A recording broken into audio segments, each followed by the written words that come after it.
shu kuni iltimos anavi Xitoydan zakaz qiladigan qizlarni qo'yuvdim. Hozir bittasi chiqdi aktrisalik qilib. Iltimos jertvani yoqib yig'il. Voy.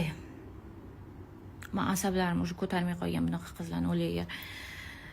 Men tushuntirganman, to'g'rimi? Juda ham jahlim chiqadi har safar. Men Mamatda kiyimlarni o'zim zakaz qilaman, o'zim qidirib topaman.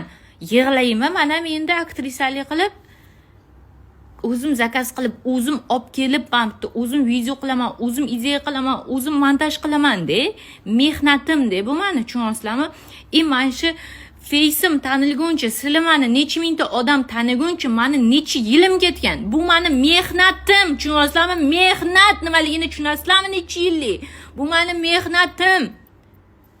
Kimdir prosta sand qilgan narsani oladi, o'zi qo'yadi-de, o'zini biznesini tap reklama qilib yuboradi-de, kommentariyada ustingdan kamga kulib o'tiradi. Nimasi bu?